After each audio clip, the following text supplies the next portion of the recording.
Hello students, welcome back to another video. अगर आप लोग भी ये थर्ड ईयर के 6 सेमेस्टर में हैं तो हमने थर्ड ईयर 6 सेमेस्टर के इंग्लिश लिटरेचर के न्यू बैच 2026 की क्लासेस स्टार्ट कर दी हैं। और आज की वीडियो में हम 6 सेमेस्टर के इंग्लिश लिटरेचर के paper number 1 Indian and new literatures in English का एक बहुत ही इम्पोर्टेंट टॉपिक पढ़ने वाले हैं, जो है आपकी पोएट्री। और पोएट्री है इंडियन वीवर्स।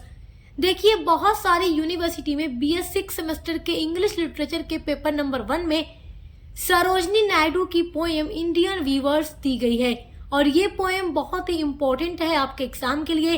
तो आज की वीडियो में हम इंडियन वीवर्स पोएम को लाइन बाय लाइन समझकर पढ़ने वाले हैं। तो मैं एक एक लाइन का आपको हिंदी में एक्सप्लेनेशन दूंगी ताकि आप इजीली इस पोएम को पूरा समझ जाएं। तो बहुत इंपॉर्टेंट होगी ये वीडियो।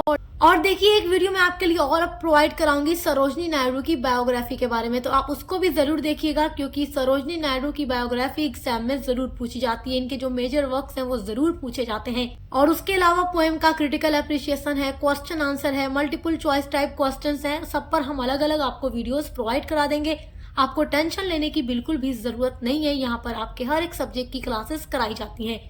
चलिए बिना देर किए वीडियो स्टार्ट करते हैं और जानते हैं इंडियन वीवर्स पोएम के बारे में। इंडियन मतलब भारतीय, वीवर्स मतलब जो बुनकर होते हैं, जो कपड़े बुनते हैं, उनकी बात हो रही है। तो इस पोएम में सरोजनी नायडू जो है इंडियन वीवर्स को संबोधित करती हैं और उनसे पूछती हैं कि वो क्या बुन रही हैं। देखिए, ये जो पोएम है ये 3 स्टैंजा में बटी हुई है और इसमें टोटल 12 लाइन्स हैं, यानी 4 लाइन का इसमें हर एक स्टैंजा है। और इस पोएम के अंदर जो पोएटेस सरोजनी नायडू है वो इंसान की लाइफ के बारे में बात करती हैं। जैसे कि 3 स्टैंजा है। फर्स्ट स्टैंजा में वो इंसानों के जन्म की बात करती हैं, जब बच्चा एक पैदा होता है, छोटा होता है। सेकेंड स्टैंजा में वो उसकी बात करती हैं जो वो बड़ा हो जाता है, जवान हो जाता है और उसकी शादी होती है। और थर्ड स्टैंजा में सरोजनी नायडू बताती हैं उसके मरने के बारे में, यानी पैदा होने से लेकर मरने तक की बात इसमें सरोजनी नायडू करती है इंडियन वीवर्स को संबोधित करके। तो आइए जानते हैं इसको। पहली लाइन है weavers weaving at break of day. Weavers यानी सरोजनी नायडू कह रही हैं, ए बुनकरों जो तुम बुन रहे हो, वीविंग जो तुम बुन रहे हो, एट ब्रेक ऑफ डे यानी कि जब दिन निकलता है और दिन की शुरुआत होती है, यानी कि जब सुबह होती है और दिन निकलता है, तब सरोजनी नायडू उन वीवर्स से कह रही है जो वीविंग यानी बुनाई कर रहे हैं। Why do you weave a garment so gay? Why मतलब क्यों, do you weave तुम क्यों बुन रहे हो, weave मतलब बुनाई कर रहे हो एक गारमेंट, गारमेंट मतलब कपड़ा, so gay, gay का मतलब होता है चमकीला या सुंदर, यानी कि सुंदर कपड़ा तुम क्यों बुन रहे हो। तो सरोजनी नायडू कह रही हैं इस पहली और दूसरी लाइन में, जब देखो पहली लाइन में तो दिन निकला हुआ है और जो भी बुनकर बुनाई कर रहे हैं, तो उनसे सरोजनी नायडू पूछ रही हैं व्हाई डू यू वीव तुम क्यों बुन रहे हो एक गारमेंट, एक कपड़ा, सोगे जो इतना सुंदर और चमकीला है। Blue as the wing of halcyon wild. Blue मतलब ब्लू कलर का है, एज द विंग मतलब पंख, ऑफ ए हेल्सियन, हेल्सियन मतलब होता है किंग फिशर। तो पोएट जो है सरोजनी नायडू वो वीवर्स से कह रही हैं कि जो तुम बुन रहे हो ये सुंदर और चमकीला कपड़ा, ये तुम क्यों बुन रहे हो जो बिल्कुल ब्लू कलर का किंग फिशर की पंखों के जैसा है, मतलब इतना सुंदर है। तो चौथी लाइन में अब देखो वो वीवर्स कहते हैं we weave the robes of a newborn child. तो चौथी लाइन में वो वीवर्स जवाब देते हुए कहते हैं वी वीव हम बुन रहे हैं the robes of a newborn child, ये जो कपड़ा हम बुन रहे हैं न्यू बॉर्न चाइल्ड के लिए है, यानी उस बच्चे के लिए है जो अभी हाल में ही पैदा हुआ है। तो पहले स्टैंजा में जो कपड़ा बुना जा रहा है वीवर्स के द्वारा वो ये बता रहा है कि ये हम नए उस बच्चे के लिए बुन रहे हैं जो अभी हाल में ही पैदा हुआ है, इस दुनिया में आया है। अब सेकेंड स्टैंजा देखते हैं। Weavers weaving at fall of night. Weavers जो बुनाई कर रहे हैं at fall of night. Fall of night का मतलब रात ढलने के पहले, यानी रात ढलने से पहले, यानी जो शाम का टाइम होता है उस टाइम जो वीवर्स बुनाई कर रहे हैं, समझ लीजिए कि दोपहर जो होती है, शाम होने से पहले, रात होने से पहले जो टाइम है, उस टाइम जो वीवर्स बुनाई कर रहे हैं, जो बुनकर है बुनाई कर रहे हैं, कपड़ा सील रहे हैं, बुन रहे हैं, उनसे अब देखो पोइट क्या पूछ रही हैं why do you weave a garment so bright, तो तुम ये क्यों बुन रहे हो एक गारमेंट, एक कपड़ा सो ब्राइट, जो इतना चमकीला है, इतना चमक रहा है। तो इस लाइन में सरोजनी नायडू वीवर्स से पूछ रही हैं कि तुम इतना चमकीला कपड़ा क्यों बुन रहे हो। Like the plums of A peacock, purple and green, और ये कपड़ा जो तुम बुन रहे हो जो इतना चमकीला है, like the plums of A peacock, जो बिल्कुल पिकॉक की पंखों के जैसा है, पर्पल एंड ग्रीन यानी बैगनी और हरे कलर का। यानी सरोजनी नायडू ये कह रही हैं वीवर से कि तुम ये दोपहर के समय, रात होने से पहले जो ये कपड़ा बुन रहे हो, जो इतना सुंदर और चमकीला है, बिल्कुल मोर की पंख जैसा, like the plums of A peacock यानी मोर की पंख के जैसा, पर्पल एंड ग्रीन कलर का ये क्यों बुन रहे हो। तो चौथी लाइन में देखो अब ये वीवर्स क्या जवाब देते हैं।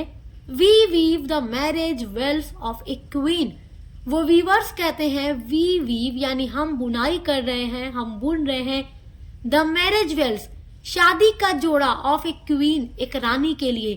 तो देखो इस स्टैंजा में पोइट का कहना है कि जब इंसान बड़ा होता है, तो जब बड़ा होता है तो उसकी शादी होती है, और जब शादी होती है तो शादी का जोड़ा बनाया जाता है। तो इस लाइन में, चौथी लाइन में यही बात ये वीवर्स जवाब देते हैं कि हम एक रानी के शादी का जोड़ा बुन रहे हैं जो इतना चमकीला, बैगनी और हरे कलर का है।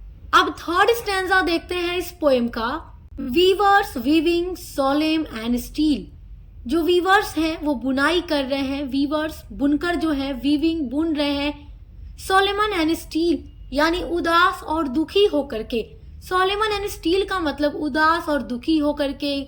अब ये जो वीवर्स हैं बुनाई कर रहे हैं, कपड़ा बुन रहे हैं, तो फिर सरोजनी नायडू पूछती हैं उन वीवर से कि तुम क्या बुन रहे हो। What do you weave in the moonlight chill, कि ए वीवर्स ये तुम क्या बुन रहे हो और क्यों बुन रहे हो। इन द मूनलाइट चिल यानी कि जब ये रात होने को आ गई है, रात की रोशनी में तुम क्या बुन रहे हो। जब रात हो गई है, इतना अंधेरा हो गया है, रात की रोशनी में बुन रहे हो, और अब ठंड भी बढ़ रही है क्योंकि रात होती है तो ठंड थोड़ा बढ़ती है, तो तुम इस टाइम क्या बुन रहे हो। White as a feather and white as a cloud, और जो तुम बुन रहे हो वाइट है यानी सफेद है, एज ए फीदर यानी पंख की तरह, and white as a cloud, और वो एकदम क्लाउड यानी बादल की तरह भी सफेद है। तो सरोजनी नायडू कह रही हैं वीवर से कि जो तुम रात के रोशनी में बुन रहे हो, जो बिल्कुल पंख की तरह सफेद है, बादल की तरह सफेद है, वो क्या है। तो अब देखिए वीवर्स जवाब देते हैं वी वीव यानी हम बुन रहे हैं a dead man's funeral shroud. तो वीवर्स कहते हैं कि हम बुन रहे हैं एक डेड मैन्स यानी कि मरे हुए लोगों का, फ्यूनरल शोड का मतलब होता है कफन। तो वो वीवर्स जवाब देते हैं कि हम मरे हुए लोगों के लिए कफन बुन रहे हैं जो सफेद कलर का है।